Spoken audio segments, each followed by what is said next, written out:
Recording in progress. Okay, welcome to our asset protection webinar tonight. This is Jerry Fetta, owner, founder, and CEO of Wealth Dynamics. And I'm going to be talking tonight about asset protection. I'm going to be doing a presentation with our legal partner, their materials, Hive Law. Again, I'm not an attorney, I'm not a paralegal, so I'm not going to be giving you legal advice. But I do want to talk about, just as we start things out, what is the purpose of asset protection? Right. And so we teach a lot with our clients about, increasing income, saving, building assets, building passive income. And so there's a lot of discussion about the building side, but the reality is if I don't have the right protections in place, the things that I built can easily be crumbled away and taken away from me, right? What's an example of that? So let's say, for example, I have a business over here, business A, and I also have a rental property over here, rental property A. And I have a business problem where I have a customer that maybe has a bad experience and they decide, hey, I'm going to sue the business, right? So they sue the business because I have the business, as a sole proprietor and I don't have the right entity structures in place. I have the rental property owned by me personally. I don't have the right entity structures in place there either. They're actually able to go after both assets, right? They're able to go after, the business, the rental property, the cash that I have. So it's important when you think about, okay, every single time I buy an asset, right? And I'm going to sketch out the triangle of wealth here just because it breaks this down so well.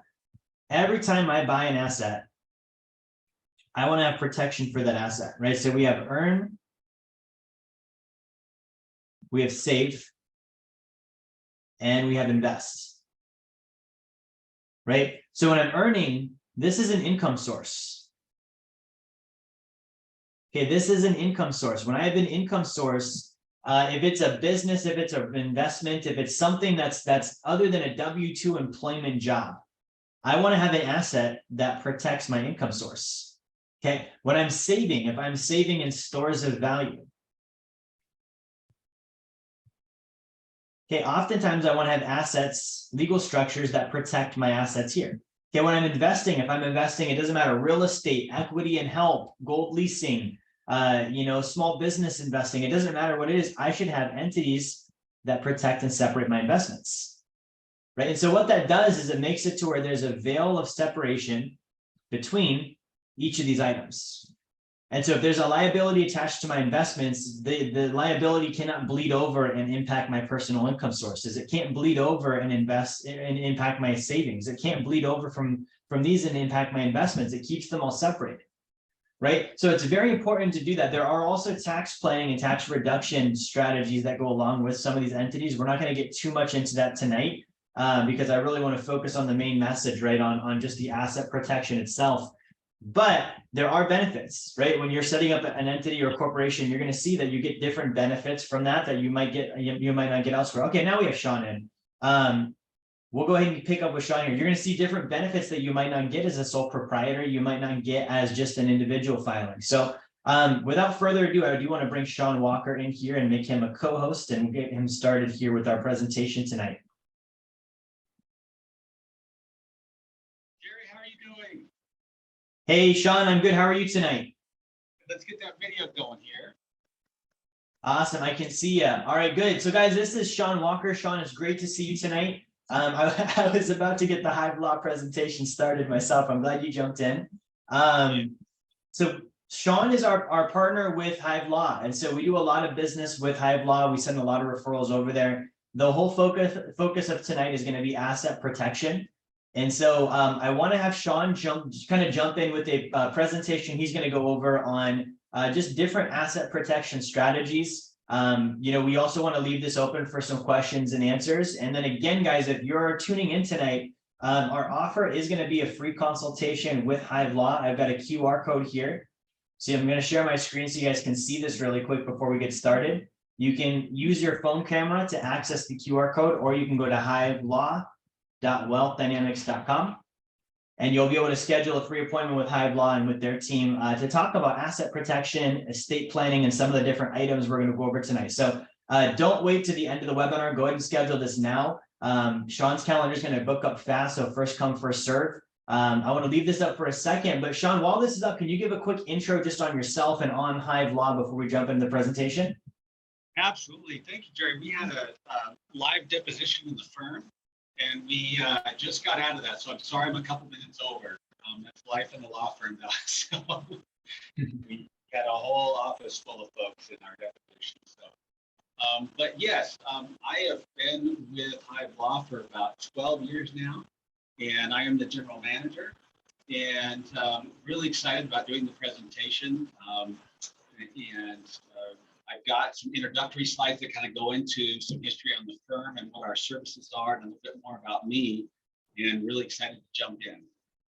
Awesome, awesome. Well, guys, I'm going to go ahead and give Sean permission here to share his screen and kind of go over the presentation. So be sure and take notes. And again, guys, we want this to be very interactive. So we don't want this to be this thing where you watch us for 45 minutes and then we don't have a lot of questions. Think of what comes up. What questions do you have? I love sharing the quote. In 10th grade, I had a math teacher that said, Jerry, I would rather have you feel dumb for 5 seconds while you ask a question than actually be dumb forever because you never asked it. So there's no wrong questions. Ask away. Let's make sure we get all of those here in the chat and we'll get those covered for you. But Sean, go ahead and take it away. Absolutely. Thank you. Thank you, Jerry. Okay, let's get our screen shared up here. Okay, let's double check. Are you guys able to see, Jerry? Is that coming through on the slide? Did I share the right screen? I see slides and I also see an email. I see the webinar link email. Let's stop that share. Hold on just a second, guys. There's multiple screens I'm working with, so bear with me. Let's do that right there. Is that better? Awesome. That's perfect. Okay, excellent. Okay, everybody. So again, Jerry and I, how long have we been doing business, referral business for quite a while, right? It's been for a while. Yeah, we've been doing a lot over the last year or so. And just to kind of give our clients the backstory, we had done a lot with some of the prepaid services, a few do-it-yourself services, and we worked with Hive Law, and it was really just the amount of hands-on service and attention. Erica says she can't hear it. How is the audio for everyone? You guys have any issues hearing? So we started working with Hive Law, and the amount of hands-on attention and service has just been amazing and incredible. And it really comes down to, I think, what Sean's going to get into, the difference between working with like a document provider, which is what a lot of companies do with trusts, a lot of companies do with entities, versus working with an actual law firm with lawyers and paralegals and people that know what they're doing and they can talk strategy with you. So we've been working with Sean, I think, pretty intensively over the last year. Not only with clients, but also my personal stuff. You guys are my go-to for all of my own entities, all my own stuff. And it's just been turnkey and a very smooth process. Thank you, Jerry. Yeah, we love working with you, your family, with all your referral clients, and we really have rolled out the red carpet for everybody that is your clientele, and it's been an absolute phenomenal experience. So we are grateful for that. Just a little bit more about my background. Are we good to go, Jerry? Mind if I take over the reins here? Yeah, I think so. It sounds like everything is good. Volume is good too. Okay, great.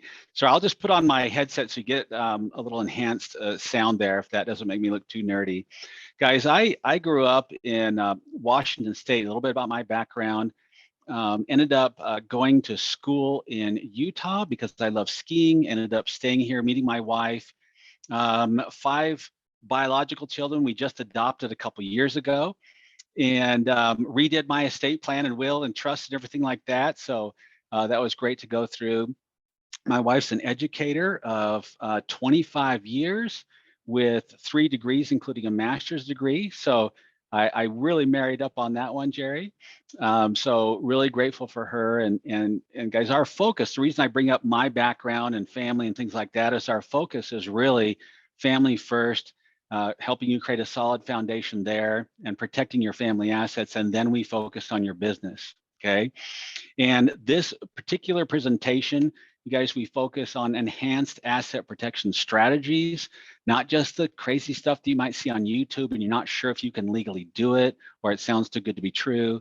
We talk about entity type selection for maximum protection. There are some of our clients, we might say, hey, an LLC is the right thing for you, and others that you need a C Corp, for example, based on your particular customized circumstances, okay? One of the big things is we want to try to make you as invisible as possible to the general public, especially when you have business liability. So avoiding liability by staying off the public radar. For the most part, this is very inexpensive to do legally, but it's important that you get it done, and we can help you do that. And then wealth preservation, meaning once you have accumulated wealth by working with amazing financial planners and folks like Jerry, for example, we come on the back end of that and help you keep and preserve it, protect it, and get it off that public radar. So that's kind of the general focus here today, okay? And again, my apologies for being just a little bit over. We had a whole office full of folks in a deposition where this is real, guys. We had a conference room of people negotiating in one of our conference rooms and a whole other conference room of people negotiating over here. And I was the go-to, as well as a couple of attorneys walking back and forth with our attorneys. So again, my apologies, you guys. Let's start off with a general disclosure here. General communications during this media broadcast are protected by our privacy policy, but not by the attorney-client privilege or work product. Legal and fulfillment services are provided by a law firm or licensed attorney. During this media broadcast, we cannot provide any legal advice, explanation, opinion, or recommendation about possible legal rights, remedies, defenses, options, selections of forms, or strategies. Here's a big thing, guys, as we establish our relationship here together in this webinar. I love doing live webinars. There's not a question I'm afraid of. We've been doing this a long, long time. If there's a question where you might say to me, Sean, should I do this particular strategy for my business? I'm going to give you an answer, not trying to give you a non-answer. I'm going to say, hey, let's get you scheduled with the attorneys or with our paralegals. I can't give you specific legal advice. So I'll start off the answer that way, you guys, and then I'll go into some generalities about the strategy and try to answer the question specifically. I just can't say yes, do it, or no, do it. Does that make sense? Jerry, does that make sense? Yeah, totally. And guys, don't hesitate on, I put the link in the chat, schedule away. You know, if there are specific questions, nothing better than a one-on-one. I mean, that's not going to cost you anything but time. And, you know, you can work with the team from there if they're going to be able to help you. Yeah, and if I could, it wouldn't work because I can't stretch it that way. If I could turn my webcam around in the office, you'd see our whole floor of paralegals and our attorneys are on either side of me in the offices. So we're ready. We can handle those individual one-on-ones. But I just wanted to clarify it, and don't hesitate to answer questions. And we'll take breaks along the way. I'll answer a handful of questions, and at the end, depending on how long Jerry wants to go, we can do some more Q&A. Okay, guys? Awesome. Exciting. All right. So just again, by way of a quick introduction to the firm, we're based out of Chandler, is our main headquarters in Arizona. And we have another corporate location in Utah, but we're in every single state across the country that we do business in, by the way. So no matter where you at, we can handle your needs. I know, Jerry, with your businesses, you're all over the place. And so Jerry's got quite the empire. And when he calls in, we're like, okay, where's he going now? And we've tried to really accommodate his needs as well. So grateful for that business, Jerry. Absolutely. Yep. All right, guys, we'll get things moving along here. When you go to that link, just to follow up on what Jerry started with, you're going to get a page that looks like this. We use Calendly to manage our calendar system, and it goes into our CRM with a bunch of reminders. All right, guys, so this is what you'll see when you schedule in, and we have a page set up just for Jerry's clients. So when you guys schedule with us on those one-on-one appointments, we'll know it's a client referred from Jerry. Also, there's a space in there to put any special requests, guys, before the appointment. By way of introduction to the firm and what we primarily do, we focus on asset protection, which encompasses setting up your business in a compliant manner with your state, okay? We will put together an entity structure blueprint. A lot of folks come with us and they've done a lot of do-it-yourself stuff on their state website or not at all. And we try to map out their business, put a little blueprint together, and we poke holes in it. What I mean by that is once we set up that blueprint, you guys, we're going to say, hey, if we were coming to sue you, how would we penetrate and get all your stuff? All right, personal and business. So that blueprint is really a way to create that hardened shell around you and then do a design structure for asset protection. to, kind of maximize the protections that we can do. Okay, so that's kind of box number one here. Estate planning, which we're not going to go into super in depth today here, guys. That's a different presentation we can do on a different day. But we do wills and trusts, mostly protect the beneficiaries, minor children. There's a ton of tax advantages with this. I'm sure Jerry's probably gone into this in detail in the past. And we do full document presentation done by our licensed paralegal and attorneys, okay, by our paralegals, right? Another big thing that's a big missing element from a lot of people's businesses is having a commercial registered agent for your businesses. Okay, you can represent yourself to the public and have your own mailing address for your business on the Secretary of State's site and get all your legal notices and mailings coming right to your house or your business location. We recommend that you don't do that. Okay, it's one of the cheapest things you can do to make yourself very anonymous and private to people that are looking to do frivolous lawsuits against you. Okay, we do a registered agent service where we handle and process all of your legal mailings. Okay, if it's credit card bills and things like that or personal mail, we don't do that. We'll send you a little notice if one slips through and get it back to you. But it's a really critical service, guys, having a commercial registered agent. We've been doing that for a long time, and we've got a really seasoned and experienced mailing team. In fact, speaking of family, my college-age daughter works as an intern in our mail room for us, and I work her like a slave, but she's a hard worker. Okay, so that's our registered agent service. Let's click through there. There we go, guys. And again, like I mentioned earlier, when you come and you're onboarded as a referral from Jerry's business and WDX, it's a custom fit. There are companies out there that are online companies, and we know their names. They do a lot of advertising on TV, and they're kind of cookie cutter document generators, okay, for wills and trusts and so forth.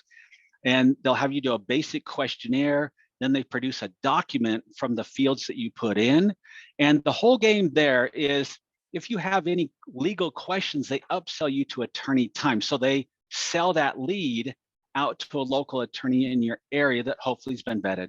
Most of the time, these are younger firms or younger attorneys that haven't built up their own book of business. And nothing wrong with that as you're getting started in the legal industry. But what we do as a more experienced and seasoned law firm, you guys, is we have some pretty extensive intake questionnaires, and our paralegals will ask you a lot of probing questions, and it's a custom tailored fit around your family as far as any will and trust work that we do, and as far as your business, okay? So it's very customized to each of our clients, just FYI, okay? So today, more specifically, guys, kind of getting more in the meat and potatoes, we're gonna talk about why you need an entity in general. Many of you might already have an entity, but are not sure if it's the right type or if you can enhance your asset protection beyond that entity type, and what are some ideas. We're going to go over that, okay? Already said that. Do I have the best structure in place for my business? And this is probably the most common question that we get when people come in with an existing business structure, okay? Jerry, do you guys talk about S-Corp election much at all? We do, and I mentioned a little bit before you hopped on some of the tax benefits. We had a conference last week actually with Tax Hive, and we talked about the S Corp. Yes. So, yeah, wonderful.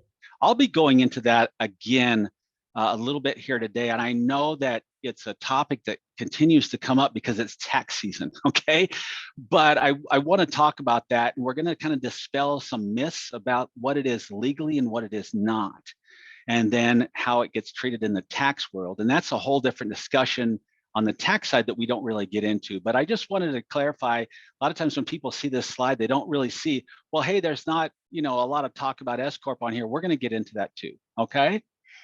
I wanted to acknowledge too that a lot of times when people have an idea, when they get excited about a new niche or something that they're starting, it can be absolutely overwhelming starting a new business.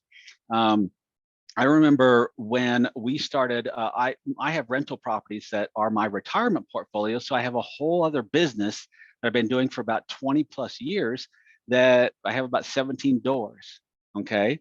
Well, I remember starting that up, and I had the first 8 properties in my name, and I was doing my own taxes. What do you think of that, Jerry? That sounds etch-a-sketch. And I did get a huge wake up call.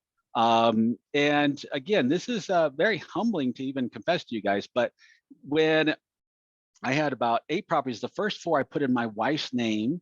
And I put the first 4 in my wife's name because my banker told me that's as much as Freddie Mac and Fannie Mae would allow under their underwriting guidelines to do non-owner occupied business loan products for rentals. I said, great, let's do it. Okay. And I had a local person doing my taxes. And when I got to about 7 properties, is when I had a local person doing my taxes. Up to about 7 properties, I was doing my own. And then the second 4 properties I put in my wife's name, okay, because my banker told me I can do it. Until one of those properties, we had a massive dispute with one of our tenants. And I had a good golf friend that was an attorney. He's one of the lead attorneys here now. This was years and years ago. And I told them, hey, Blair, it looks like I'm getting sued. But she flooded my house, reversed the payment on the rent at the bank, and is now asking for relocation fees. And her brother wrote me a 20-page letter, who's an attorney in a different state. And he said, first of all, the attorney has no jurisdiction to sue you. So it's just a scare tactic. And I said, well, it's working. Okay. And he said, no, you're fine. She's broken the lease a million different ways. You have the right to fix that stuff and get her taken care of. And you don't have to pay for her living somewhere else. That's not in your contract. So he reviewed everything, and we got a summary judgment for about $4,000 against her. But he said, Sean, that's not your problem. Okay. You've set a lot of this stuff up, and kudos for getting into good properties. But if I were suing you right now, I would get you to settle so fast it would make your head spin. He says, I would lien every single property. And he commenced to read everything on public record that was in my wife's name, Jody, and my name. And he says, I just put a Liz pendants, lien them all, and do about 20 motions against you and try to scare you into making some sort of insurance settlement. He says, I'd probably get it because it would cost you more to fight it than just to go to your insurance company and say, settle out for whatever her claims were. Okay. And I said, wow, that's a wake up call. So he started helping me, get my asset protection together. And it was a multi-phase process over the next probably 3 or 4 years. I'll be honest. It took a couple of years to kind of get the base set up, and then a couple other more exotic things that we did down the road. Okay. So again, priority number 1, protect your assets here, guys. Let's talk about some basic structures as we start out. So you might say, and I give that little example of how I did everything wrong when we first started. I was a sole proprietor, okay? Meaning I hadn't set up anything official, but I could still take write-offs and use a Schedule C on my personal returns to get some basic write-offs for being in business, right? Much like an Uber driver or selling some stuff on Etsy. I was a do-it-yourself landlord, okay? Then we're gonna talk about limited liability companies, and then formal corporations. And there's a couple of other types of entities I'll mention along the way. And Jerry, how are we doing for time? I know we started about 9 minutes late, and my apologies again. I'll keep apologizing the whole night. No, we're doing good. Take it away. I don't think anyone wants to end off early. Okay. Here. I mean, do we have another good 30, 35, 40 minutes? Oh, for sure. Oh, good. Okay. I'm going to hit it all. Real quick, it looks like we have a question from Avery on what does a Schedule C mean? Sorry. Schedule C, great question. So when you prepare your taxes as a sole proprietor, there's a section it's called the Schedule C, where you can delineate out all your expenses and write-offs of being in business on your IRS tax forms. Okay. It's kind of a generalized description of what it is, but it allows you to write off expenses that are allowed by the IRS and then deduct those off of your gross income, if you will. That's layman's terms, of course. Okay. Yeah, I hope that helps. And on that note, that's a question. If you're not working with Tax Hive, they're able to help out with all of our tax questions, planning, Schedule C. So Sean and Hive Law, they can handle the legal side, and then Tax Hive can handle the tax side. And I want to mention the name thing too, Jerry. It's a little confusing. We believe Kevin O'Leary stole part of our name. I've only met him once at a conference, and he was the coolest guy, and he was very nice, and he had all of his assistants around him in black suits. It looked like they just rolled out of downtown Manhattan. But we are officially Hive Legal PLLC, licensed with the bar, and then we do a DBA of Hive Law because we got that domain. But then they came along and we're Tax Hive, and so some people get confused thinking we might be part of the same company. We're actually a wholly separate company, just FYI. Okay. Sole proprietorships. Let's jump into that. Basically, the IRS allows you to be a sole proprietorship, which is no formal business entity, but they're saying, hey, you have a side gig or a hobby level business attempt. You're attempting to be in business and making a good go of it. Okay. So that's a sole proprietorship. Really, you don't have to do anything. If you operate your day-to-day business as a sole proprietor, you are allowed to take some business write-offs if you file that Schedule C under the classification of a sole proprietor. And I just pulled this off the IRS a couple months ago. There's about 22.5 million businesses that operate as a sole proprietor, compared to roughly around 3 million partnerships, about 5.8 million corporations today in the country. Okay. The big thing with this is you have no personal protection from your business activities. There's no corporate veil, meaning if you get sued, they're suing your legal person, and all your legal personal assets, or sorry, your personal assets could be at risk if you are involved in a lawsuit that you lose with a judgment and charging order coming against you. Okay, so that's a sole proprietorship. And really the IRS kind of looks at this as a hobby level enterprise. And I don't know if you guys have been following all the controversies with the IRS and the new legislation and 80,000 new employees hired and things like that. But because the IRS is so drastically underfunded and understaffed, okay, typically their revenue targets, okay, and it's no fault of their own. It's not like they're really targeting, it's easier to audit the smaller businesses because it's a much less complicated tax return. If you are a big multi-million-dollar business, $100 million business, you've got attorneys and you've got CPAs to kind of push against that audit and say, hey, no, we're doing it right. Okay, the small business guy doesn't. So a lot of times when the audits happen, they usually happen against a sole proprietor.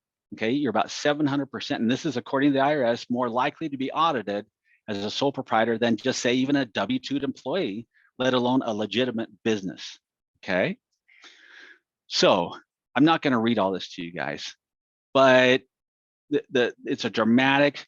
I'll just look at the last sentence here. As a result, a sole proprietor carries an audit risk of 1 in 30, whereas an LLC about 1 in 300. Okay, again, it's back to that low-hanging fruit thing.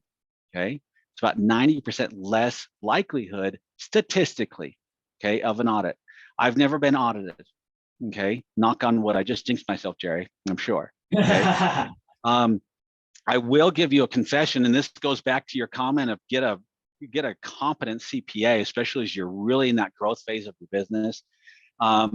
During the last recession, I put a big push on doing a bunch of short sales to acquire more rental properties and some flipping.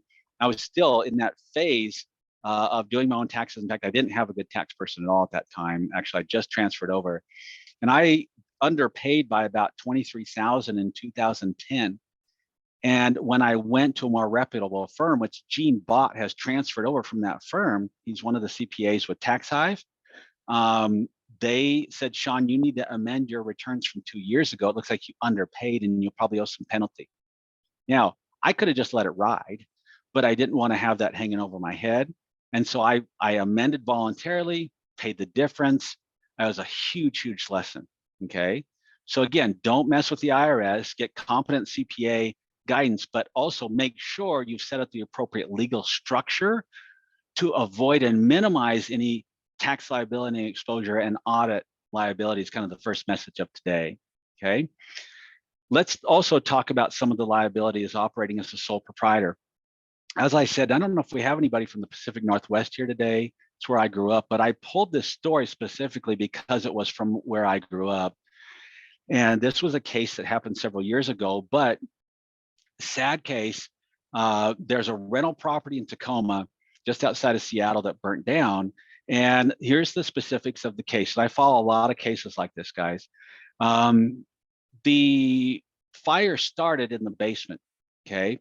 And so the family, the ones that couldn't get out, there was a daughter and a guest and actually a pet. They went back in to get the pet. And by the time they went back in to get the pet, they were forced into an upstairs bedroom and the windows were painted shut. Now, I don't know why they didn't break the glass, but when that smoke overcomes you and panic sets in, I'm sure that there were several things that happened here that were just tragic. They couldn't get out. And so there was a liability case against the owner. Now you'll notice here in the case, you guys, it's Martini versus Post. Okay, Paul Post is the landlord. What you don't see here is Martini versus something something LLC or something something trust. This is an individual suing an individual. So Paul Post was operating as a sole proprietor under his legal person, under his name. Okay, he lost. It went to appeals, went 2013, and he lost. So it was roughly around a $650,000 suit at the end of the day. Feel free to look it up, but it was a tragic case. So at the point that he gets that judgment against him, number one, they can go after, whatever the insurance proceeds were of that property, or if he made a choice to build it back and get the deed to that property in this particular state. If that was not enough to satisfy the judgment, where would they go next? Okay, well, right down the food chain. Well, does he own a personal residence? Does he own any other rental properties? What cash flows does he have coming in? If he's a W-2 employer, can we garnish a certain percentage, maybe up to 25% for time and all eternity, if you will? Okay, so again, these are real things that happen in a judgment. This is worst case scenario you can ever imagine, you guys. The reason I kind of lead with this is that we never plan for the worst case scenarios. It's like why we pay for life insurance. I tell people that look at our products, I hope you never have to use in your lifetime any of our products here, okay? But if you do pass away, if there's tragic instances that happen in your business, or you pass away early, that's when our products, our legal instruments kick in to protect you, your family, your asset, your legacy, and your business empire you work so hard every day to build up, okay? So bottom line here, guys, is a sole proprietorship really saves you nothing. You get some tax advantages, but it's not worth it to have yourself hanging out there and not have those corporate veils that entities can provide, business entities can provide, okay? Jerry, quick question. Do most of your clients come in the front door with LLCs already? Are they kind of in that business startup mode? I mean, I don't know if you know exact numbers. I'm not even asking, but I'm just curious. Yeah, we kind of have a mix. Yeah, we have a good mix, but I get that question a lot. I get a lot of people that are in that 100,000 or so income range, and they're still a proprietor, and they're not really aware of the legal liability that goes with that, and then also the tax liability that I won't even call it a liability. It's a straight up cost. If I have a sole prop at that level of income and not an S corp or an LLC with an S election, I'm factually paying more in taxes. So we do get a kind of a mixed batch, and if you're watching right now and you're in that, I don't have an LLC, and even if you're brand new, I would say get that set up immediately. Absolutely. Well said, Jerry. Well said. Let's kind of shift phases in here to some more proactive, happy topics here, and let's talk about limited liability companies and/or the acronym out there is LLCs. Okay. One of the questions we get all the time is why are LLCs so popular? Really, if anybody knows the history, I'll just spend 2 minutes on this. In the late 70s, after some legislation happened, a case in the Supreme Court happened that were not pro-business decisions. There was some folks in Wyoming, some attorneys, and the state there started to put together this hybrid model of this limited liability company. So it's just the late 70s that this type of structure has come about.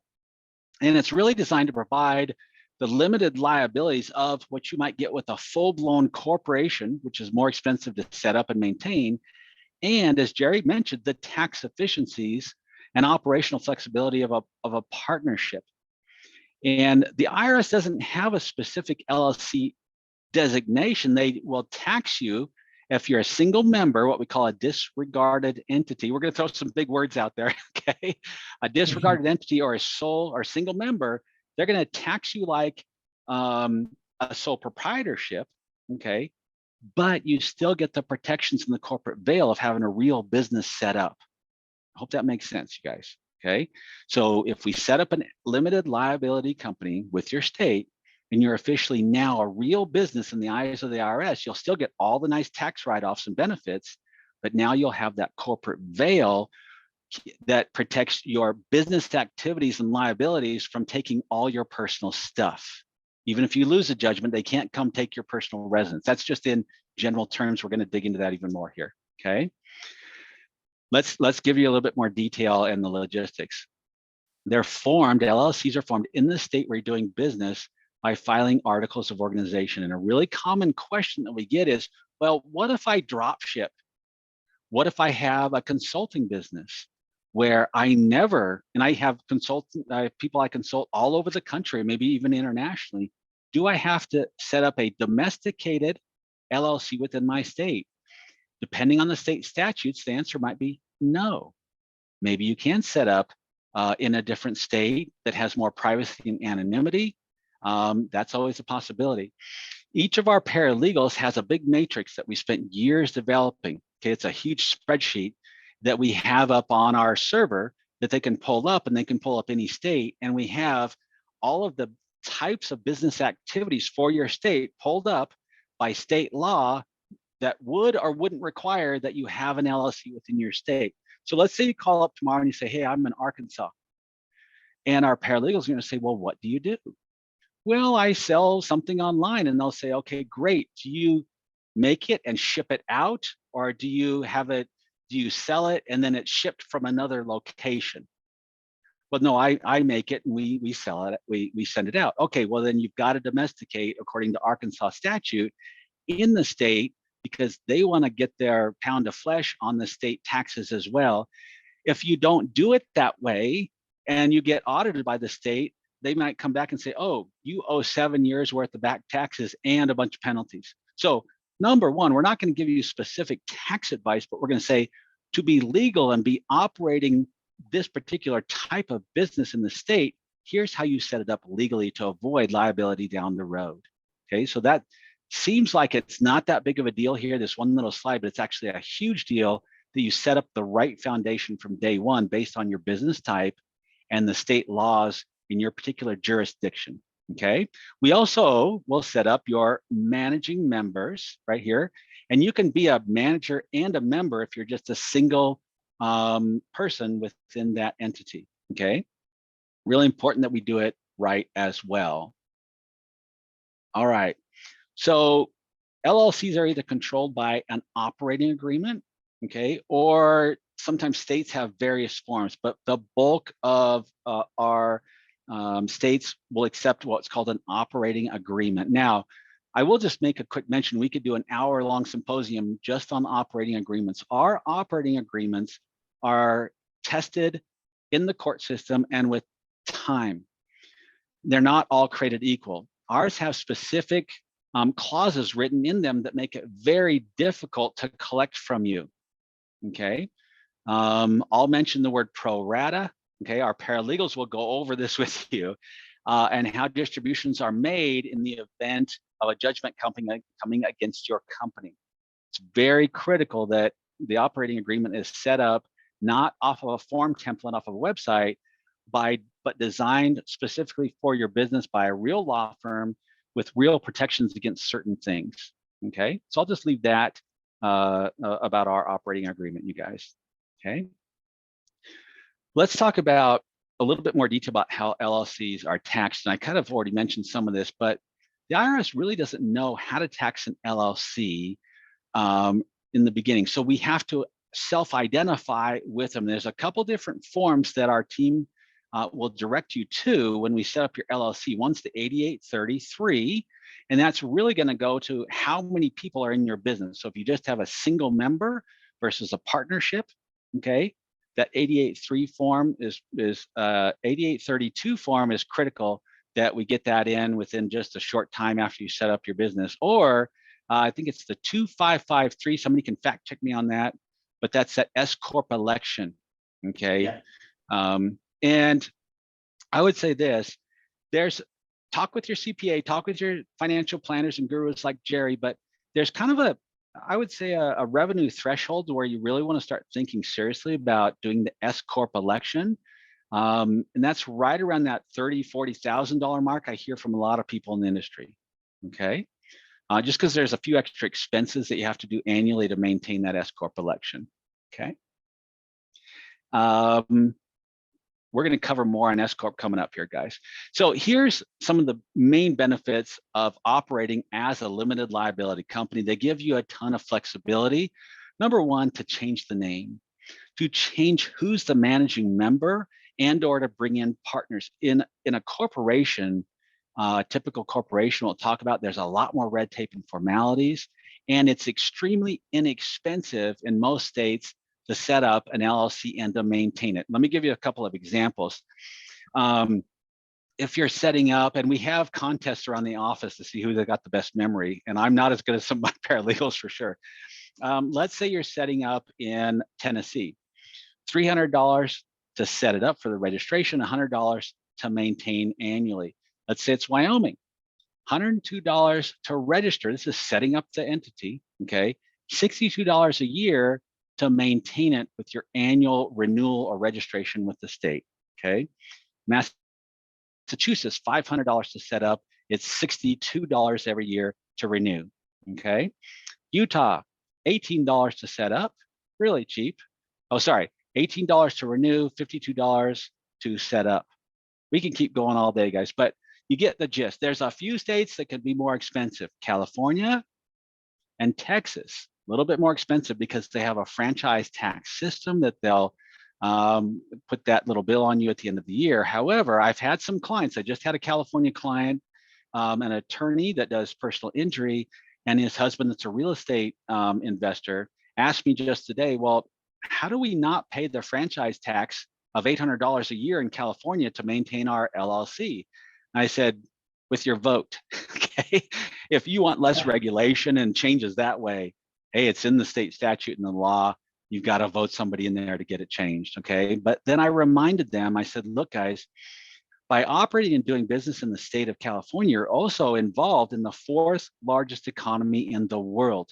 You have the privilege of operating a legal business in the state of California, which does have a lot more regulation, but also there's a lot more money, okay? The state of California funds several other states with what they pay in taxes, and funds out what they actually get from the federal government in subsidies, okay? Same thing with Texas. God bless Texas, right? Okay, they have a franchise tax there, and again, massive economy that you're participating in there. So there's pluses and minuses to operating and doing business in every state. Our team can definitely help you kind of sort through those as you're setting up your business, okay? Let's talk about a little bit different hybrid structure of an LLC. If you're a licensed professional, like an attorney, an accountant, a licensed financial planner, a realtor, a real estate broker, for example, you have to have what's called a professional limited liability company, or what we call a PLLC. A lot of people don't know that coming in. We've had some doctors come in and say, hey, I set up my LLC on my own, because most doctors have a much higher IQ than I do, okay, in what they do. And so there's been times we've had to come in and help correct things along the way, and we can look at your business as well. But the PLLC, we know how to do those. They're about the same cost in most states as setting up an LLC. But I wanted to give that a brief mention in case we have any licensed professionals in Jerry's audience today. Let's move on to partnerships, you guys. Partnerships are actually critical because as your business grows, and for me, when I got to a certain point with doing real estate investments on top of my career, okay, I started to run out of what we call a down payment, because it would get tied up in the last rental property that I would buy. And sometimes I'd flip a house or two here and there. And then I'd have enough to do a down payment after taxes and so forth. But I couldn't always do that. So I would look to bring on partners. And I was looking for partners with money. I didn't care if they were necessarily experts in what I do, because I felt like I'm pretty good at what I do. And so I did. I brought in a partner, two partners that were doctors on an 8-plex that we have. And then also we did another partnership on a 4-plex, okay? Now we're all equal owners, but they brought in the bulk of the capital. I put some skin in the game at about 20%, and they split the rest, okay? So setting up and knowing how to set up partnerships and properly structure them is critical, especially as your company needs seed capital to grow. Okay, so really definitions are this: two or more individuals that act together for the purpose of making money. Now, with partnerships, the income from the business over here will pass through to the individuals. Okay, and partners can potentially only be taxed on their own gains. And if anybody's heard of a K-1 on your tax forms, that's traditionally where you see that show up. Okay. Who governs a partnership? Much like an operating agreement for an LLC, we can help you draft what's called a partnership agreement. There's a few different names for that out there. That's critical. That's drafted properly. And when we draft the partnership agreements, guys, when we see this happen every once in a while, well, I'll give you an example from my own history. We had one of our previous doctor partners, who's one of my best friends in the world, highly respect him, love him like a brother. Unfortunately, when he got into his mid to early 60s, he decided to trade up for a younger model, and his business savvy, amazing, gorgeous, super brilliant wife decided to take all of his money. Okay. And it was tragic, devastating. We were so sad and disappointed for them as a couple. We didn't condone what he did and so forth. But this is a very personal story I'm sharing you guys. But when you get into a partnership, understand that life happens. And you cannot predict if your partner's going to get in a wreck, and that lawsuit will come through, and they come get a judgment against him for a wreck that he did with his legal person.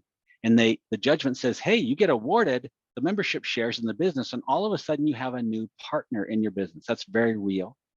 We just had it happen here locally with a gentleman that owns one of the top 10 firearms distributors in the country. Okay. And there's a dispute going on right now about that. But guys, it's important that we get the partnership agreement drafted, and that has clauses in there that protect against individual partner liability, and or if they're doing something that is not in compliance with your company's standards and ethics, and or any criminal behavior. Okay, so this is just a critical note I'll make there. Let's talk about corporations. In fact, before I jump in, I want to just take a second, and Jerry, I'm just going to review some questions here. Sure. Did you see anything of note? I'm going to scroll back up, and guys, we're just going to take a 5-minute, 10-minute Q&A because I don't want to get too far down the road. So I've got a few here. Go for it, bud. Yeah, if you could feed them to me, that'd be better. Sure. Jerry, go for it. So Dave asks, he says, I have an LLC in Pennsylvania and don't ever recall renewing it. It's not active. Do you still need to file all the taxes? We can check on that. Let me pull up, and I won't try to switch my screen, but I'm going to pull it up on a side screen here and pull up the matrix for Pennsylvania. There are certain states that you don't have to renew every year. You might have to do a biennial annual report submission, and that's it. Or a centennial, or not a centennial, but every 10 years, just do an annual report. And that's all you have to do. And there's no renewal fees because they charge you on the front end. Okay.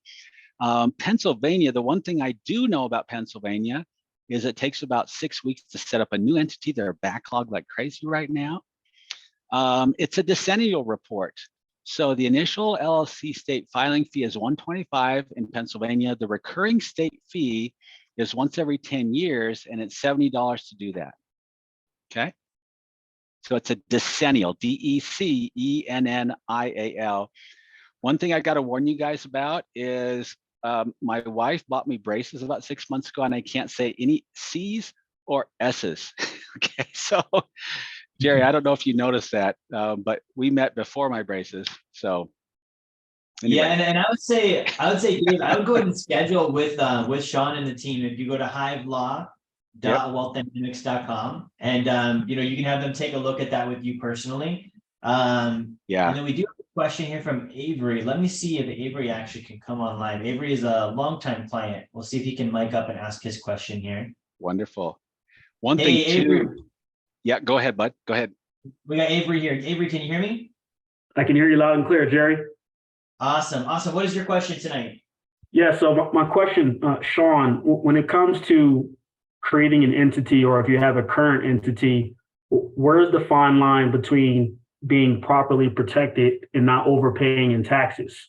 Like in the past, like I've heard in the past, a lot of entities will attempt to default to Delaware. However, Delaware may not be the best entity to set that up. So where's the fine line between being properly protected and not overpaying in taxes? Yeah, and when you, let me clarify just a little bit. When you say overpaying in taxes, would you say, now I not talking about tax strategy, but having so many entities open, they have to file a separate return on each one every year? Is that what you're Well, referring what to? I mean is I'm aware that there are some states that are going to be higher in income tax. Oh, yeah, I get you. No, great question. And actually, it's maybe a two-part answer, but for example, Florida is incredibly business friendly and has what, no corporate tax? Is that right, Jerry? I could be wrong about that. I think you're correct. Alaska, for example, where I'm from, zero. I don't know. There's zero state. They have corporate. I think Florida is zero. I think Washington is zero. There's a few states that are zero corporate. Yeah, and Wyoming, Nevada. Some of these states are incredibly business friendly. And there's two ways that goes. It's kind of a two-way street. One is they make it more, they attract more businesses through great tax incentives to do business there. Okay. The other way that they'll attract business is to make it very difficult to get your stuff, meaning they'll be very difficult to win a judgment against you. And even if you do get a judgment against you in certain states, they can't foreclose on the house, and the disbursement has to be made over years of the judgment out of the profits of the business. So there's no shutting the business down and seizing all the assets or taking property. It's, oh, we need to keep the business open and healthy so we can get that judgment payment over the next 20 years. States like Nevada, Wyoming, Delaware, you mentioned Delaware, are states that are incredibly business friendly, but also are very private. And some of those states, some of them aren't necessarily great tax havens, if you will, but they provide a lot of privacy and anonymity, and they have what we call charging order protections against judgments, where other states might not have that. So there's different elements of why you might go in certain states. Back to Delaware, there's a reason that when Elon Musk purchased Twitter and then tried to back out of it, do you remember that fun fiasco? Okay, does everybody remember where that was litigated? Delaware. Okay. If you are a mob boss, Russian oligarch, a banker, a hedge fund owner that's worth billions, you have Delaware corporations or Delaware LLCs. Okay. It's expensive to do business there. Okay. But they have some of the best protection laws there against lawsuits. And so Elon Musk is purchasing Twitter from a Delaware corporation. So when he challenged it, they sued him, the shareholders of Twitter sued him in the Delaware state court, which is notorious for being very quick, okay? And they did, within what, 3-4 weeks, they had settled that thing out. Of course, he didn't have a leg to stand on, as the judge said, okay? I hope that answers your question. It's a multi-phase answer though, and does that help, Avery? Yeah, he says thank you. And Avery, I would schedule a call with your LLC specifically. You know, one thing to keep in mind is the difference between an LLC and a corporation, right? LLC is passed through from a tax standpoint. It's going to go on your personal 1040. Yep. Usually you're going to pay taxes where you live, not where the LLC is domiciled. So if I live in Florida and I set up an Alaska LLC, Alaska is a bad example, a New York LLC, that doesn't necessarily mean I'm paying New York state income tax. Right. So those are things that you want to talk with your legal team, your CPA team on, versus if I am a C corporation, for example, separate entity, corporate tax rates now apply. You know, Twitter, for example, shareholders, they're definitely a C corp. So, you know, those are all things I would definitely do that one-on-one call with Sean and with the team on that, just to figure out, okay, what do you have happening and what's the best situation, best structure for you personally? Oh, well said, Jerry. And you know, it's not a one size fits all like we talked about a few minutes back. And there are times when our clients will see something online regarding one of these more exotic strategies or an offshore strategy. And sometimes that may be very applicable for your business and you're spot on with your research. Other times, what our attorneys may say after extensive questionnaires, you'll have interviewed and gone back and forth in what we call worksheet reviews and onboarding reviews with our paralegals before you even get to the attorneys. And so the attorneys may say, hey, look, Jerry, that's a great idea, but based on your goals, what types of assets you have, and what we're trying to protect you against liability-wise based on the nature of your business, we highly recommend that you go with a particular type of trust or a particular type of business entity structure, if that makes sense. Okay. Absolutely. We have another question. We have a question from Dave Whitaker on trusts here. Let me see if we can bring Dave on. I kind of like miking people up. It makes me feel like I'm on a radio no, that's show. great, man. This is I love this. All right, we're live with Dave. Can you hear me? We can. We can hear you. Yeah, my question is just about trust. I keep hearing about trusts, and is it when would somebody use a trust, and does it require having a business? Because I keep hearing you want a trust so you can own nothing and control everything, like possibly putting a house in there or any other assets that you might have. When would somebody go about getting a trust versus some of the other asset protection items? No, that's an awesome question. And I'm sorry, you said your name is Dave Whitaker, is that right? Yeah, that's correct. Okay, Dave, no, great question. And think of a trust as a whole different type of entity, like an LLC or a C corporation, first of all.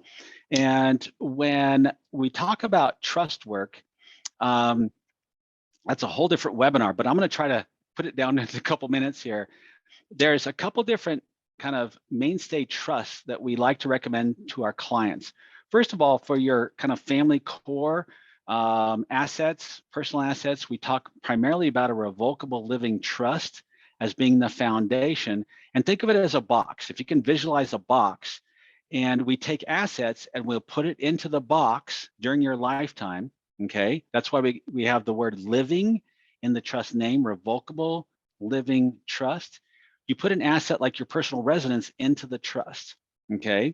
So if anything happens to you, okay, your legal body, and you get incapacitated, you die, and your personal assets and the control of your businesses are controlled at the trust level, okay, then it will seamlessly legally pass to your trustee, which could be a surviving spouse, it could be a financial planner, CPA, and you don't have to go through probate, and you get a seamless transfer of assets to your beneficiaries, and your businesses keep going, okay? That's, after we set up your businesses, of course, some of the recommendations we might say is, hey, you don't have a trust. Here's why you might need that particular legal instrument or tool, and here's what it can do for you, okay? Now that's just kind of a foundational trust that we say everybody that is 18 and over needs a trust of some sort. You need a will, and you need that trust to avoid probate, okay? Even if you don't have a lot of stuff. But let's say you came to me, Dave, and you said, hey, look, that's wonderful, Sean. That sounds great for my stuff over here. But I just purchased a couple of years back a $10 million self-storage. And I've got, every once in a while, there's a meth lab set up, or there's a fire here, or some liabilities, because I've got 400 units in there, 400 lockers, if you will. And I've got more liability than I do with my 7 rental properties over here. And I want to separate that from my legal person. So if I get sued, okay, they can't ever touch this $10 million asset over here that produces $42,000 a month in ongoing revenue for my family, for my legacy, okay? So the way that you would separate that out using a particular type of trust, what we would call an irrevocable trust, we have a more specific name for that called a DAPT, a Domestic Asset Protection Trust, where you would actually title that particular singular asset into the Domestic Asset Protection Trust, and it officially is out of your name and out of your control, okay? Although there's a trustee that controls that, and you still have control over what happens with the asset, okay? So again, that separates it from your legal person. Now that's a little bit more of an extreme strategy than just a standard revocable living trust like like most people get. That's for a singular high asset property. Let me give you an example personally. Our eightplex that we have, the doctors bring a lot more liability than I do into the relationship. So I made a suggestion, and even though they've got their errors and omissions in all their liability insurance as a doctor, I also told them, hey, let's set up our partnership structure, but let's have it owned and controlled by a domestic asset protection trust at the end of the day. Okay. And so that if you guys get sued or something related to your legal person, your doctor business, they can't see it, they can't find it. It's over here in the DAPT. And they both like that. We spent a few extra bucks, had the attorneys drafted up for us. That's an example of using a trust in the asset protection strategy. And it's all built on the foundation of, hey, we've got to have the right business entities and so forth first. A lot of that's about tax advantages and creating that corporate veil. And then we talk about some more advanced techniques down the road as we get to know you better and as your assets grow over time. We certainly don't recommend some of these things right from the get-go, depending on what you have to start out with. Okay, I hope that helps in general answer that question. Maybe if I'm not late next time, Jerry will invite me back and we can do a whole session on trust and estate planning. Okay. Yeah, and I think that leads into the next question. Yes. So we have a question. What have you heard about setting up a quote unquote family foundation? Yes. Yeah. That again is a more advanced technique. I know, Jerry, you and I have been talking about charitable remainder trust quite a bit, and there's regular 501c3 charities, there's family foundations, there's charitable lead trusts. So there's at a certain point, you guys, you're going to get, when you've got more seasoned assets, and I'm going to be speaking in very general terms about this classification of products, if you will, legal instruments, and family foundation would be one of them, that when you have more seasoned assets where you've got a bigger equity position in them to protect, and that could be a long-standing business that owns a lot of stuff. It could be a portfolio of rental properties that you've paid down over the years, okay? Anything with what we call hard assets, where you've paid them down and have a lot of equity and are producing cash flow, and you want to take that next step for anonymity to create maybe a multi-generational family legacy. There's different vehicles that we can use to do that: family foundations, charitable remainder trusts, and all kinds of different structures depending on the specific scenario. Okay. Family foundations are a great thing under the right circumstances for sure. Okay, that would be a great one to get a consult with us as well and look at your situation. Let me give you an example. And Jerry, this is a client that we had come in the door that, I kid you not, I can't make this up. He just won the Publishers Clearinghouse, and we were, we have privacy laws and rules inside of our law firm. And we didn't mention the client's name in our weekly meeting. And I said, hey guys, we just onboarded a client that just won the Publishers Clearinghouse, without going into any details of his personal things, because that's conversation that's protected between him and his individual attorney, right? And we're just like, no, we always thought that was a scam. Nobody thought, I've seen those things forever. He won quite a bit of money, in the millions. Okay. Wow. He comes to us, and he had tons of research, because here's what they do, you guys. They give you 1 year to decide, do you want to take a lump sum, a buyout, if you will, or do you want to get monthly or annual payments? His payment plan went out for 28 years, and he's 55. And he says, nah, I don't want to do that. He's taking a lump sum. Now, Jerry, if he was your client, he's taking a lump sum, you'd say, wow, we need some tax protections right away. That's my immediate thought, is you're going to lose half of that. Yeah, no, and you're exactly right. He's looking at hundreds and hundreds of thousands of dollars in tax liabilities the moment he gets that check. And I said, our attorneys immediately said, make sure you don't have him pay it to you. Okay, so he had been doing some research, and we steered him towards what's called the charitable remainder trust for about 60% of the cash that he's going to get in, pre-tax, of course. Okay, So about 55, 60% is going to go into that charitable remainder. He can actually pull out some of the proceeds tax-free during his lifetime. And by funding the money in there, he gets a huge tax advantage when he puts the money into the charitable remainder right up front. Okay. And he's actually, you know how we got referred, Jerry? He's another tax Hive client. So Gene, one of their senior CPAs, suggested this strategy. He had a bunch of other strategies in mind, but exotic and didn't really apply to him. So along the lines of a family foundation, charitable remainder trust, I mean, there's probably about 8 to 10 different types of trust of this nature that you might get steered to depending on the specifics of your situation. That makes sense. Okay. Awesome. Awesome. Very good That answer. helps. A lot of I think general it does. answers here, guys, without specific advice, but we can get you the specific advice. For sure. And Mark, I would set up a call with Hive Law for sure on that one. There's a lot that can go into setting a foundation up like that. It may or may not be the right move at this time. And then it looks like, Sean, we have a question from Michael here. He says, if you're mostly doing private lending, are the risks of being sued a lot lesser as like maybe opposed to doing real estate as a rental? Because you're not involved in owning the property, you're just doing lending purposes. No, that's an excellent question. I've participated in purchasing notes myself and lending money typically in second position. I've purchased notes in first position and then doing small liens with high LTVs, meaning if I lend money in a second position, I won't do it over about 60% CLTV or combined loan to value, which means if I have to foreclose, I've got roughly 40% of that asset that's going to be semi-liquid for cash that I can recover if I have to foreclose. And I'm going to eat it on some legal fees, some fix-up costs, maybe realtor costs of liquidating the asset. So that's been kind of a general strategy. What I do, though, just personally, and this is not specific legal advice, but if you're lending, I would ask first, are you lending in different states?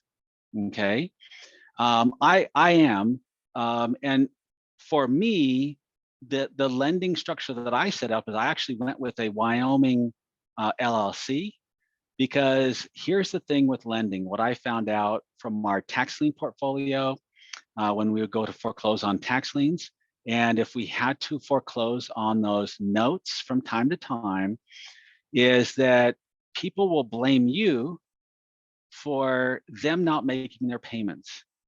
So I've had death threats. I've had a couple people show up to my house in the early days on just late rent payments, and it scared my wife to death. Getting a door knock at 9 o'clock at night and saying, hey, the refrigerator's broke, I'm mad, I'm not paying my rent, and getting all angry to my wife. And this was early on. So the biggest thing that we suggest is make yourself 100% anonymous if you're lending money, especially on somebody's personal residence. Now, if it's on an investment property, there's going to be less of a personal connection to that property.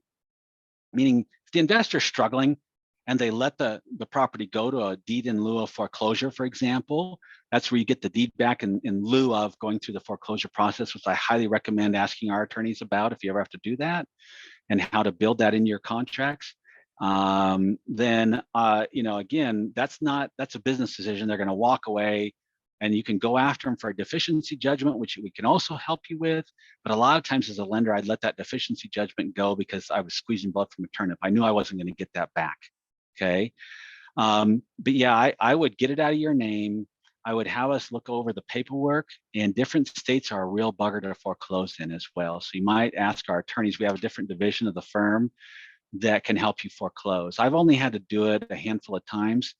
On our tax lien portfolio, though, we ran about 7,000 tax liens, primarily out of the state of Florida.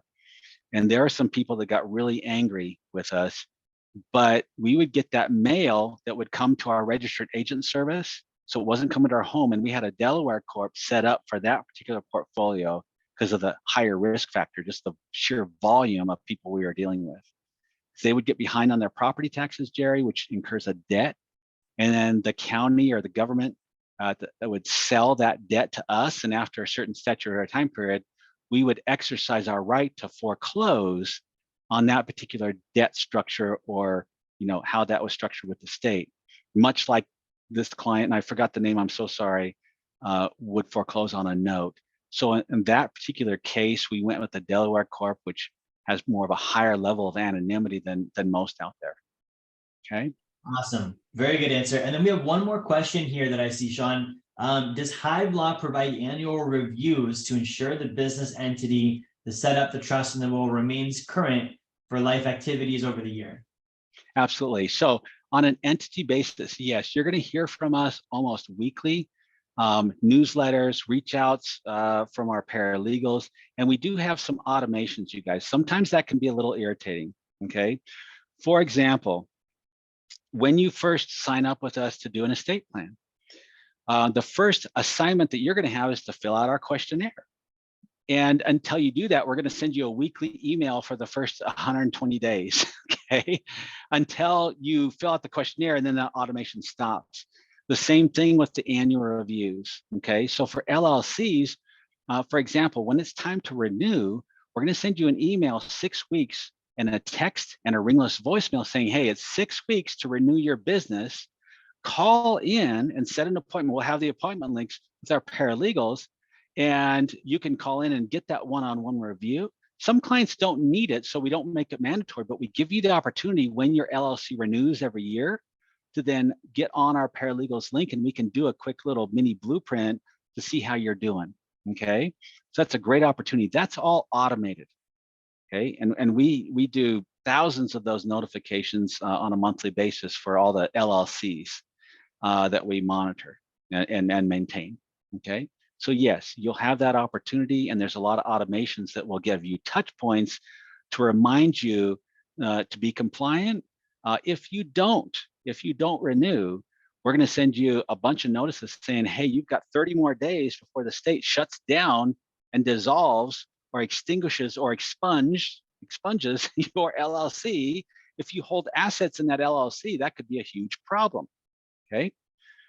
So that can, and the reason that we know this, you guys, is because we've had clients call us up 2 years later and say, hey, I'm selling this little house, rental, and the title company says I'm not in good standing with my state, and I can't sell it because I don't control that LLC anymore. And so we'll go reestablish, we'll get the late fees, they'll pay us the late fees and everything, get it reestablished. But sometimes the states will say, nope, too late, after like 2 years in Wyoming, you can't get the LLC unless the name's still available. So the EIN can stay in place with the IRS, but if somebody's taken your name, you're out of luck. And then you have to do what's called a quiet title action with an attorney to prove that house is still yours. Make a claim against it, and it goes to a judge, and he says, yeah, you still own it. You pay another couple thousand to an attorney to prove that it's yours. And then you can do a quick claim deed to transfer it in the right entity name, a new entity. That's worst case scenario, guys. 99.9% of the time, though, we've been able to help people get reinstated if they ever forget and so forth. Okay, but we're going to send you a bunch of reminders, and yes, we're going to try to keep you on compliant on an annual basis. Okay, that was a long-winded answer, Jerry. That was good, and I would add to that to make it a little more long-winded. Is as a client, anytime you have a change in your life, whether you have a new family member, you buy something, you sell something, you make a change anywhere, I would just let Hive Law know. Send an email, send a text, a call, and say, hey, I had some changes. I'd like to make sure that we get this updated and handled and have that all put together. So they'll definitely reach out. And then I tell all my clients, just as a stable point, anytime there's a change, just reach out and let the team know. One thing too, Jerry, during COVID is we updated our tech. And so we now have a cloud phone system so people could work from home from their laptop and so forth. And one thing that we put in place with this new phone system, you guys, is at each paralegal station, they have texting capability and video conferencing capability right from their office phone. So I know, Jerry, you and I text all the time. I'm not doing it. I mean, Jerry has my personal cell, and we sometimes text, but 99% of the time I'm texting you and Lexi right out of my Hive Law direct phone system. And so that makes it so once you get assigned to a paralegal, You can drop them a text and say, hey, I'm buying a new property, help. Make sure I'm protected before I buy this thing, for example. Okay. Awesome. Okay. Yeah, and then we have one longer question here from Shia. Let me bring her on. And we are kind of running out of time, guys. So we might need to do a part 2 with Sean sometime soon. Yeah. What we by can popular do, demand. Jerry, is there's a couple slides I want to hit before we break, but let's do this question. Oh, sure. And then let me roll through just a handful of slides, and then you can just give me a 5-minute warning, and then we can do a part 2. I love that. Yeah. Great. So Shia, I'm going to bring you on with the mic so you can ask some of your questions on the corporations, and then we'll let Sean kind of jump into some more slides here before we wrap up. All right, we're live here with Shia. How are you tonight? Oh, I'm fantastic. How are you? Doing good, doing good. What are some of your questions on the corporations? Say your name again. I'm so sorry. Shia, like a chia seed. Okay, beautiful name. Beautiful name. No, I want to hear your presentation. My parents have a corporation. My father recently passed away, and so I'm now responsible for handling the income that's coming into that corporation. I just wanted to continue with your presentation because your next slide is the one I'm like, yes, what do you have to say about that? And I can. You've been waiting 15, 20 minutes for that. I've been waiting, and I'm like, can we get to this, please? So. No, I hear you, Shia, and I'm sorry for your loss, by the way. Oh yeah, thank you. It's So all right sorry. now. It's just it's the taxes in the legal end of it. So I'm gonna mute myself, and I'll schedule a call for you for my specific questions. I just want to hear. Absolutely, and we can definitely, however we can help, we'd love to help for sure. That's a great transition. Thank you, Shia. So Jerry, just give me a 5-minute warning if we're just out of time. It's all good, but there's a couple critical slides, and I might skip a couple here, guys, but we can come back and we'll make sure in part 2 or 3 that we can get everybody taken care of. But corporations, guys, at a certain point, your financial planner or your CPA is going to say, hey, with your certain asset structure, your partner structure, with your income coming into the business, and now you've got maybe 2 or 3 different divisions of the company, different activities you're doing, it's time to upgrade to a C corporation, and we can help you do that. Okay, a conversion from an LLC to a C corporation, we can handle the paperwork at the state and direct you as your CPA can with the paperwork with the IRS. Okay, but again, same thing as an LLC, you form a corporation by filing articles of incorporation, and it's made up of shareholders, officers, directors, kind of overseers. And Shia, you're probably, if it's a bigger corporation, we know with all these different people, there's politics and sometimes old scores to settle and things like that. So lots of advantages of a corporation, but understand there's more red tape and more people management that you have to do with the C corporation, if you will. Okay. Should you set one up? So here's some of the benefits. If you have different divisions of a corporation, if a particular entity gets sued of that corporation, it stops at that level. It doesn't really pass up unless it's just gross negligence and criminal activity and things like that. Okay. Also, there's separate taxpayers paying taxes at special corporate rates that may differ from individuals. Now, I just want to pause there for just a second. I hear from time to time, oh, those fat cats on Wall Street, they get all of these loopholes and don't pay their fair share. Now, that's maybe a little bit of a political discussion as well, but I won't go there. What I'm saying, though, guys, is either you are in compliance with IRS statute or you're out of compliance. And some of these legal structures that can be set up legally and are in compliance with certain IRS tax advantages, well, you can pay the same thing as the fat cats on Wall Street as far as a corporate tax rate. Okay, have you heard that a guy that owns a Wall Street hedge fund pays less taxes than a nurse? That's been huge all over the political headlines lately. Okay, so understand, make sure every year when you're doing your analysis with your financial planning team and with your CPA, there might be a certain point where you want to convert to that C corporation status. Okay. Some challenges there, and maybe Shia, this will help you a little bit as you navigate, taking over. There's double taxation that can be a little bit more expensive. Not all deductions are available. So if you're not familiar with that, Shia, definitely sit down with your CPA, go through it line by line and make sure you're running your books really clean that way. And like I said earlier, there can be increased corporate formalities, which we can help you prepare for, especially preparing annual reports or meetings and things like that. We've got a lot of those forms that we can just spit right out for people, okay? Double taxation, I won't spend a lot of time on this, and Jerry, maybe you've covered this before, but at the corporate level, you pay the government, and then money is passed down to the shareholders, and you pay an individual tax out of there. That's why we say, if you're too small, you don't want to set up this structure because you don't want to be double taxed on a small amount of money. However, if you have a larger profits and a larger structure, it may be well worth it to do this, okay? That's a CPA is going to help you to understand, again, how double taxation works and when it's the right time to convert up to a C corporation. But I wanted to explain some of the legal basis of why you'd want to do it and also some of the disadvantages, okay? Now, for small to medium-sized businesses, we'll just circle around to what an S corporation is. Number one, I hate the name, Jerry, that the IRS gives it, because a lot of folks will call in and say, hey, I need to set up an S corporation. I need to set up my business. And they think that an S corporation is an actual business, okay? Just to be clear, you can't set up an S corporation with your Secretary of State and then operate your business. There's no such thing as an S corporation. That's a business entity.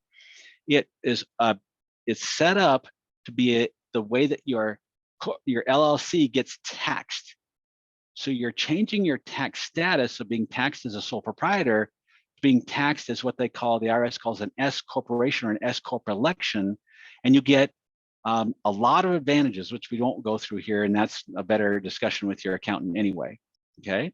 So pass-through taxation avoids that double taxation, limited personal liability, and a big one, perpetual existence. So there's some great advantages. Again, talk to your CPA when you maybe hit around that 30, 40,000 revenue mark when you're starting out. That's maybe a conversation you maybe want to have at that point.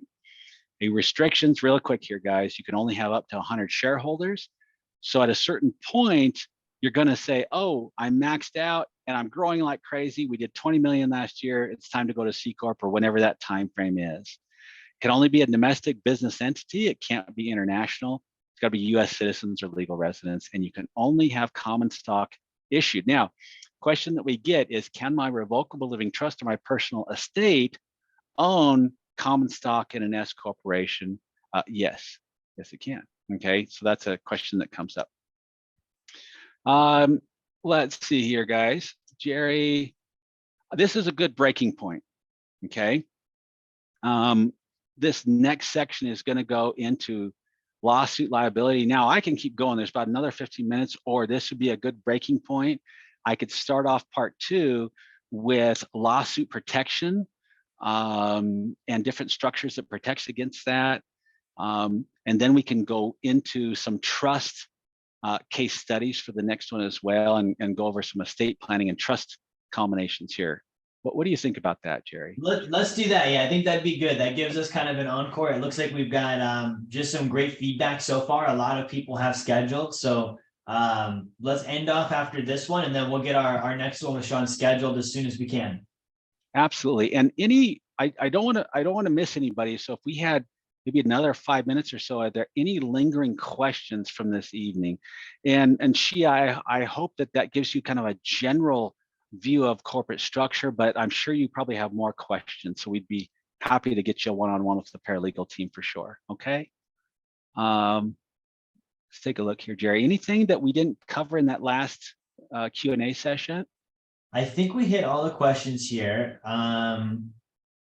We do have one on this quadrant. The quadrant is good. What are examples of safe assets? So maybe we jump right into the quadrant here. Yeah, you know what? We'll give a teaser. How's that? A preview of the next episode. Okay. A lot of times, you guys, let me start this out with kind of a general statement. A lot of times we only think about liabilities, number one, coming from the outside in, like, oh, a customer is going to sue me because the product was bad. And we're going to talk about that next time, to kind of talk about how we, our legal person inside the asset, can be a huge liability. Then we're going to go right into high-risk assets versus safe assets. High-risk assets would be an Airbnb. And I had a client from California call in, and it was again his wife, the attorney, earlier today, and I said, well, I won't say his name, but I said, the difference between my rental property head to head with your Airbnb is I have one tenant, and I do a massive amount of screening on that tenant, credit checks, check for their income stability. I check and see, if they've defaulted on other or had judgments against them for defaulting from other landlords. So I check public record. It's a pretty extensive background check, and they pay me $100 to do it. Okay, the tenant. And so I minimize my risk as much as possible on that asset, but I still have risk. I'd still consider that a high risk asset in my category.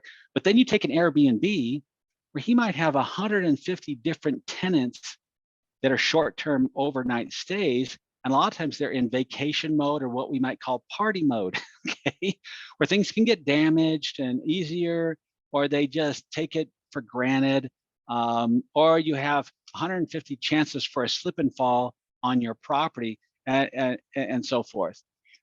Again, there's all the liabilities on a single family rental where it's an annual contract, but I feel like you multiply that by 10 or 20 with an Airbnb higher risk asset. We just had another client from Washington State, my home state, that has a standalone business where he has a portable sawmill. And it's a really cool machine, but it's worth about $400,000. But he will take it out to a client's property, and the client will he'll train the client on how to use and operate it, which I think is crazy. Okay, and he has insurance for this. He has on the errors and omission and some other liability insurance. But he will be there on site as well. But again, he'll take it out, and they'll have a little timber stand that they've fallen, had a cutter come out and fall it, and then they'll be processing this raw timber into usable lumber. And it's a portable sawmill. And what we had recommended to him, because we think that's an incredibly high risk asset for personal injury, just losing a finger, and that's 150 grand. How do I know? My dad owned a cabinet shop. I grew up in Washington State, and he lost his middle finger. Just cut it right off. So just something like that. I mean, that's a case easy for a lawyer to go get, settlement off that insurance policy or whatever. Okay. That's just not even a real tragic accident. So we told him, hey, you've got your revocable living trust set up over here. You've got your LLC structures all set up properly, but take that one asset out of everything and put it into its own domestic asset protection trust. Take it out of your name. It's irrevocable. And that way it's isolated from everything else legally. Okay. Now that's a more unique structure. That is a little bit extra cost to do that, of about $2,500. So not incredibly expensive, but based on the liability coming at him, it's dirt cheap to set up a basic little trust like that. Okay. Think about the top 10 most dangerous businesses or jobs out there. Start looking that up and look at your industry on how insurance companies look at you. If an insurance company considers you a high risk to insure your business, well, then we're going to try to help you protect against what those potential liabilities are.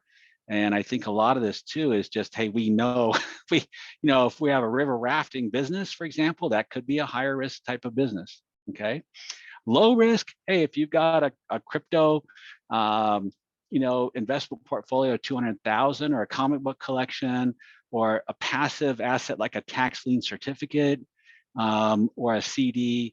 Certain types of assets are very passive, owning gold and silver and things like that. We consider those low risk type assets.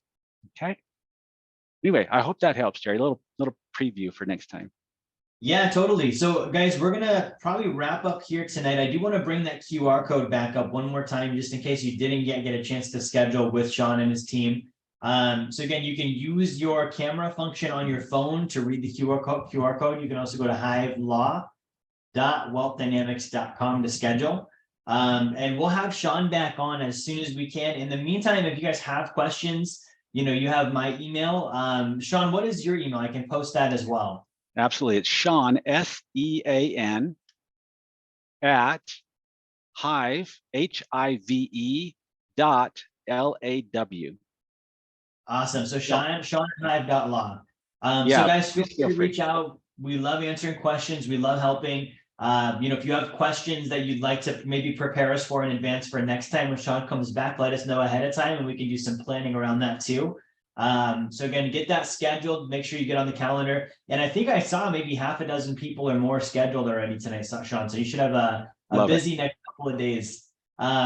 Anything you want to wrap up with before we close things out, Sean?